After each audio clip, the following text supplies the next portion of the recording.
Man, they're just cranking them out too. There's no pauses. That's because I wish I could call and text my wife. She wouldn't respond. I would roll out to the bar as well. Jerry, my name is Dick no doubt. No doubt. I think I introduced myself. Dick Poon, baby. Dick Poon. The three other attorneys, Jim Griffin, Philip Barber,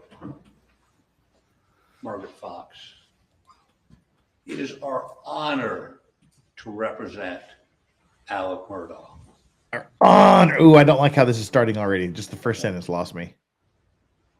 I say it's our honor because I submit to you what you have heard from the Attorney General as facts are not. Everything that guy just said is just bullshit. They're his theories, his conjecture.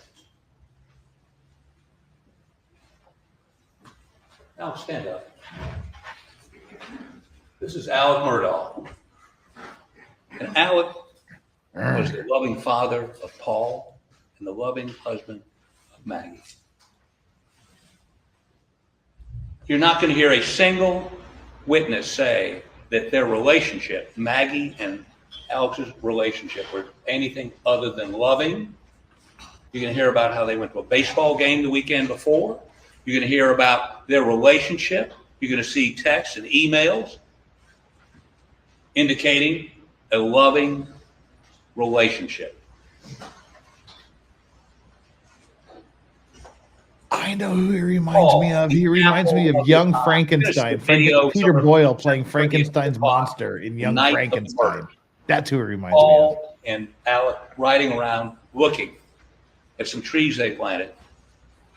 It's a Snapchat that Paul sent to other people because the trees were not planted very well. They were cantilevering over. They're laughing. They're having a good time. That would be about an hour before the Attorney General says he swatted them. When I say he swatted them, when they were swatted, and no question, Paul Murdaugh was shot twice with buckshot, 12-gauge buckshot, once in the chest. And by the way, that shot would indicate it was in the chest and came out under his arm, like somebody that might have been holding up their hands. So when he says no defensive wounds, he perhaps was being held at shotgun. I mean, I can make the same sort of speculation that the Attorney General can, because that's all he's doing is speculating. What we do know is 12-gauge, fairly close range shot to the chest. He must have been turned because it comes out under his arm. There's wadding, if you're familiar with a shotgun, under his arm. The second shot ended up, and there's going to be some question about the direction of that shot, but ended up entering his skull cavity, and the gases from that shot literally exploded his head like a watermelon hit with a sledgehammer. All that was left was the front of his face. Everything else was gone. His brain exploded out of his head, hit the ceiling in the shed, and dropped to his feet. Horrendous, horrible, butchering. This is dangerous ground he's on. Yeah, he's pushing it here. To find Alec Murdaugh guilty of murdering his son, you're going to have to accept that within an hour of having a extraordinarily bonding, you can see it in the Snapchat, that he executes him in a brutal fashion. Snapchat? Okay, we're gonna have I have some questions. Not believable. Now, Maggie. If only they'd followed the self-defense guy's self-defense techniques. No defensive wounds because she's shot running, and after she falls to the ground and has one bullet that has hit her and probably traveled up and hit her brain. She's on the ground, and whoever the perpetrator was walked up, took that AR, and put one in the back of her head. How does he know it's an AR? Executed. Executed. This is why I like the split screen. Why? This is going to be interesting because we don't know why. He doesn't know why. He's got theories of this and theories of that.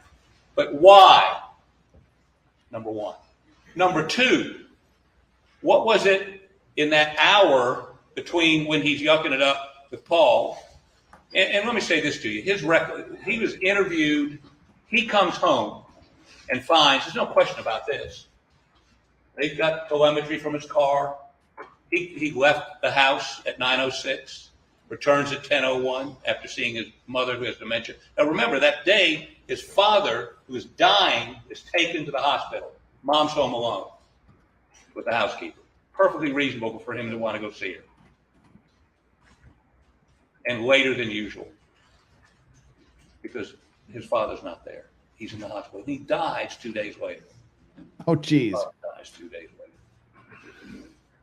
So the question is, if he leaves at 9:06 and he's back at 10:01, he literally, I mean, and he can account, the cars and the cell phone records account for where he was between 9:06 and 10:01. Now, the cell phone records, and you're going to hear this from their own experts, are incomplete. They're incomplete. And we're submit, one of the reasons they're incomplete, and by the way, how do they find Maggie's phone?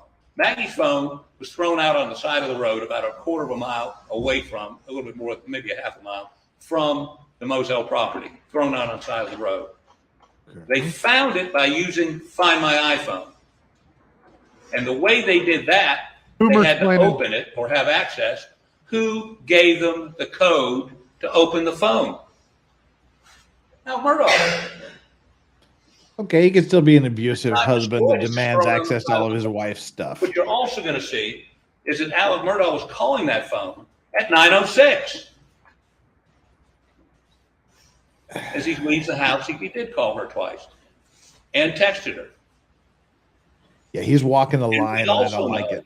That at 9:06, as he cranks his car, as the cell phone records show that, as the telemetry data shows the cell phone linking up with the car, that phone is being thrown on the side of the road almost a half a mile away. Now that is Houdini. That is magic. That is inexplicable. Now, I was making notes while the Attorney General was talking. But let me tell you what is more believable. The night he comes home and finds his wife and son butchered. And when I say butchered, you're going to see these photographs. When I see them now, after having seen them for the last 4 or 5 months, it still shocks me. It still is tough to look at. It still bothers me. This is not necessarily helping. No, I don't like this. His son laying in his own blood with his brain laying at his feet, shot to hell. He walks over, he checks to see if there's any life there, although, I mean, he's seeing his brain laying outside his body. He knows there's nothing there. He goes over and tries to get a pulse out of Maggie. No pulse there. Calls 911. I want you to hear that 911 tape. It is a man hysterical, in grief, trying to figure out what's going on. And he tells the 911 operator that he's concerned, and he drives back up to the house. And by the way, you can't see, I've been out there, you can't see the shed where you might see the top of the shed. There are pine trees between the front porch or the porch on the house and the dog pens. And it's not a third of a mile, maybe by the way the crow flies, but it takes a little bit longer to drive down there. And this is not unusual for them to communicate by cell phone or text, even when they're all on the same property. It's 1,100 acres, big property. They hunted it. So what I'm trying to say to you is that the Attorney General has given you his view. And again, you can't see the shed. And I'm going to ask the judge at some point during this trial to ask you, the jury, to be able to go to the scene so you can see it. You can understand the proportions. You can field trip day. Field trip, that'd be hilarious. Because the facts are what matter here. The facts. Let me give you another fact. You're going to hear their witnesses explain the catastrophic injuries to Paul. That his head literally exploded. And whoever shot him with that shotgun was probably no more than 3 feet away, maybe closer, maybe a little further away. His head exploded. You would be covered Stop in saying blood that. from head to foot They're really going into those details. in blood. It's like all these horrible things happened, but they had a good time earlier in the day, so it couldn't have happened. They test. Well, first of all, you're going to see in the videos from the officers that arrived that night. There's no blood on him. They didn't find any blood on him. SLED's testing indicated 12 different places on his shirt and pants. No human blood detected. Period. Okay. You'll see pictures. White T-shirt, no blood on it. Those are facts. Like an undershirt? Those aren't theories. Yeah. Those are facts. Shirt. Another fact that is, I think, the reason we're here today. When you hear those questions on the videotapes on the night, now he's found his wife and son brutally butchered. You can hear on the 911 tape, he is hysterical. He comes in and out. It's consistent. If any of you have ever, you got to use your experience as part of this deliberation process. Ignore the evidence, focus on your experience and feelings. Awesome. Good tactic. Family member. It's numbing. It's the minute you find out, or if you see them dead, it's numbing. You go into shock. So anything he said that night is in the context of just an hour or two before finding his wife and son butchered. He drove back up to the house while he's on 911 saying, I got to get a gun. Whoever did this might be out there. And he gets a gun. What's fascinating about that is he gets a 12-gauge shotgun, and he grabs some shells. These people hunt a lot. They have guns everywhere. He grabs some shells. He puts a 16-gauge, a 12-gauge, grabbed a 12-gauge shotgun, put a 12-gauge buckshot in, and then he put a 16-gauge buckshot in. That's how shook up he was. Guy hunted all his life, and he put a shell in that he couldn't fire a 16-gauge from a 12-gauge. Makes no sense. He was traumatized. GSR, their own expert at SLED said the amount of particles of GSR are consistent with him going up and picking that shotgun up. They want to talk about GSR? Again, if you fired a shotgun, gunshot residue, and a rifle 6 times, you'd be covered in GSR. Those are the facts. That's not his theory. The facts. Now let's talk a little bit about these ARs. Again, you're going to hear testimony. A lot of guns. They had a gun room. I don't live in Calhoun County. I live in. There's nothing to convict on that fact. It's normal in downtown Columbia. Yeah. But apparently, if you live on 1,100 acres and you hunt deer and you hunt whatever they were planting those sunflowers for, again, you have a lot of guns. The truth is, in 2017, and you'll hear the testimony, that Alec bought 2 blackouts, one for Paul and one for... Don't use blackout. That's their language. It makes it sound scary. And yeah, Paul had his stolen. He bought another one for Paul. Paul is irresponsible. Now, Paul was very irresponsible with guns, cars. He'd leave guns around. He'd leave guns in cars. He oftentimes left guns down at the dog pens, in the feed room. Now, I can't tell you whether he was shot with his own weapon or not, or his mom was shot with his weapon or not. But I can tell you that they weren't shot by Alex. They don't have the guns. There's no way to tell conclusively without having the weapons what weapons those were fired by, and we'll be talking a little bit with the SLED experts about that.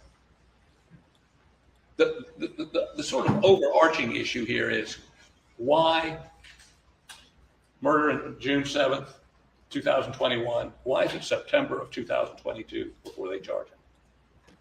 Irrelevant. And I will tell you what happened that night, and this is a problem. Look at Alec Baldwin. It took 15 months to and the indict question him. is pretty aggressive. You'll hear it. he's traumatized. They suspect him. They show up. He's got a shotgun. They suspect him. And the next morning, 2 people found butchered, and here in Colleton County, Moselle Road. The police announced, "Don't worry. There's no danger to y'all. There's nobody out there that could pose a danger to you." Because you see, they decided that night he did it. The rush to judgment For argument. instance, without cell phones, without any of that. And they've been pounding that square peg in the round hole since June of 2021, resulting in charges in September of 22. And so if he felt, and he did, and you'll hear it, the accusatory fashion he's being interviewed in, he may not have dealt all the facts. But by the way, whether he'd been down to the dog pens that night or not, really doesn't matter. Really doesn't matter. Because you're going to see cell phone activity that would be, let me put it to you this way. Paul's phone, 850. Maggie's phone, later than that, 854. Clearly, it's still being used. At 9:06, he's up at the house, getting in the car, cranking it up to drive over and see his mom.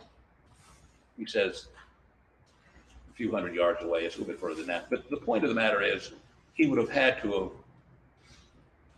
have executed both of them, got back up to the house, got the bloody clothes off. And by the way, they seized his clothes from that night. They've never searched his house for any other clothes that we know of. Although that night, he gave permission and they got a search warrant. Go to my house. Go look through everything. Where are the bloody clothes? Where are the bloody clothes? And of course, I would tell you that they've woven this story together because they want everything to be consistent. What's important about that is the judge, and by the way, there's no eyewitness. There's no forensics tying him to the murder. Not necessary. When I say forensics, fingerprints, blood, whatever, tying him to shooting anybody that night. The cell phone records would indicate he would have had less than 10 minutes to kill him, get up to the house, get in the car and crank it up. He'd be covered in blood. Now, if they think he was beginning to establish an alibi, there's no evidence of that. The evidence is consistent with him seeing them earlier at the dog pen. And by the way, that audio they have of him and Maggie, they're talking about one of the dogs killing a chicken. Okay. They were debating whether it was a guinea hen or a chicken. Relevance? No animosity. Very normal discussion. Paul's very happy.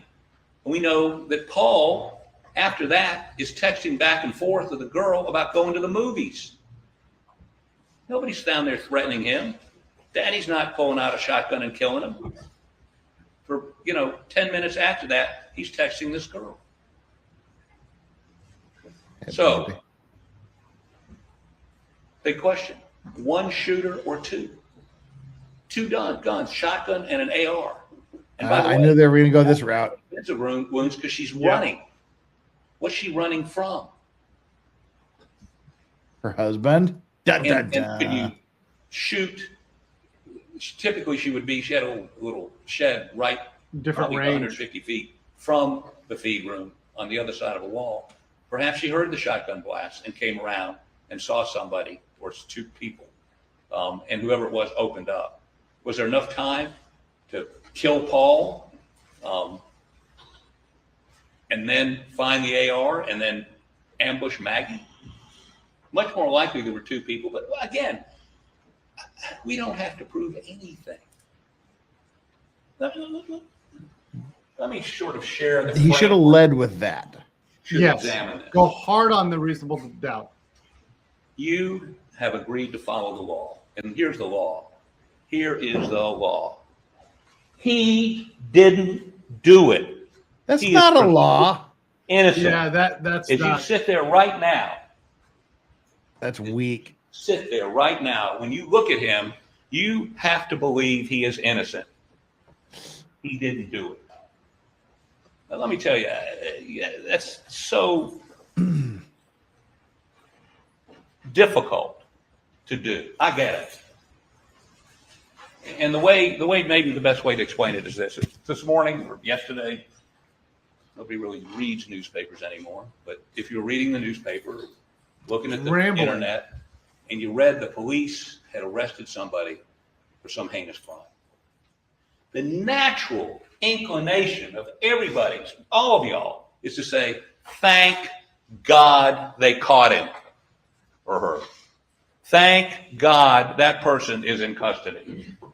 And you did something that's so natural. We all do it. You presume. I don't think he should have said that. Had arrested the person that committed the crime.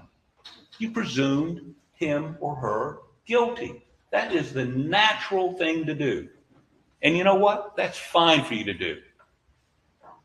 Any other day except today. Because you took an oath to follow the law. And the law is, he is innocent. He's presumed innocent. That is your presumption. Your mental framework is, he didn't do it. They've got to prove it to me beyond a reasonable doubt. Now, what's even more difficult, and this isn't a contest, this isn't a game, this isn't who wins and who loses. Yeah, it is. This is about justice. You know, Oliver Wendell Holmes, one of the justices of the Supreme Court, once said, jury duty is the highest duty a citizen can perform for their country in peacetime. Because you are protecting us from them, from the state, from the government. That's the foundation of our Constitution. I'm already thinking, wrap it up, guy. The right to be presumed innocent. This spoon is getting dry. Jury trial has a right to have his or her peers sit in judgment of him. That's you. And the framework is you presume him innocent, and you cannot convict him until the state proves to you beyond a reasonable doubt of his guilt. And a reasonable doubt is the kind of doubt which would cause an ordinary person to hesitate to act in the more important decisions in their life. Now, what makes this even more complicated is there's no direct evidence. There's no eyewitness. There's no camera. There's no fingerprints. There's no forensic tying him to the crime. None. Because that's required. Without any fear of contradiction whatsoever. None. Because you know the evidence. And what the judge is going to tell you is, to the extent the state relies on circumstantial evidence, the circumstances must be consistent with each other, and when taken together, point conclusively to the guilt of the accused beyond a reasonable doubt. If these circumstances merely portray the defendant's behavior as suspicious, the proof has failed. Now, this smoke they've created is about suspicion. I mean, if you show up at the scene, he hasn't said anything of importance yet. Really. Especially dead, and the guy's got a shotgun. You know, it's pretty logical for the cops to jump to a conclusion. He did it. And the problem is that as they came to that conclusion, they have pounded that square peg in the round hole, and you're going to hear about it. They've ignored some witnesses. Don't peg anybody ever for anything. For instance, that blue tarp with the whether it's round or blue tarp. You know, the prosecution experts had some pegging done. That witness who said he showed up with a blue tarp was shown a blue rain jacket that he talked about. Said, that's not it. That's not what he brought here that morning. I mean, I talked to her. She says, no. It was a blue tarp. And what was it? Oh, shit. Uh-oh. Sustained during an opening. Oh. I would tell you that the testimony you're going to hear is inconsistent with the Attorney General. Objecting during an opening is really frowned upon. But the fact it was sustained is brutal. What I'm telling you is this. Very rare. As you sit here and listen. Usually you can say pretty much anything you want in an opening statement. Every time there's a witness that takes that witness stand that the state's put up there, you see, you judge the credibility, whether to believe a witness or not believe a witness, whether to believe one witness against many against one. You're going to have to evaluate the testimony you hear from this witness stand with a critical eye. Critical eye. I mean, if you've got uncontested scientific evidence, you accept it. I've got no problem with that. These cell phone records he keeps talking about, I would say to you, are not necessarily accurate to the extent they're reliable. I will also tell you that there's going to be a bunch of people, and I will that have been promised something or threatened with something that may take the witness stand and say something. But I tell you, it looks weird to have his hand in his suit coat pocket like that. They're not going to say that they were involved in it. They're not going to say anything. Yeah, what is he hiding? It give you a comfort level in their testimony. I mean, it's not his pants pocket. All of you have indicated that you will follow the law. And I say this. We've got a Steve Gosney sighting. What's up, Gosman? He didn't do it. He didn't butcher his son and wife. And you need to put from your mind any suggestion that he did.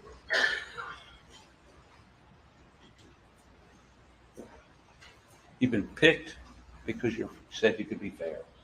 You were picked because you said you could follow the law. You were picked because Alec Murdaugh believes that you can be fair.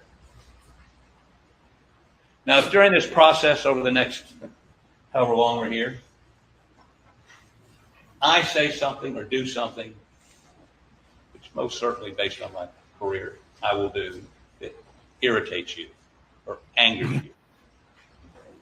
Sometimes I'm a little rough. Don't hold that against Alec. Hold it against me. If I say something that offends you in some way, don't hold that against Alec. Hold it against me. Remember, as you sit there right now, in your mind, he didn't do it. He should have focused on that in the innocent. beginning. He would require a verdict of not guilty from you. Should have focused on that. That's the law. Yep. And then told us why we should think that way. Thank you. Okay. Wow, I did not like that at all. Gosh, that was weird. That was just weird. Ladies and gentlemen, I'm going to send you to the jury room for a break while I discuss scheduling with everyone.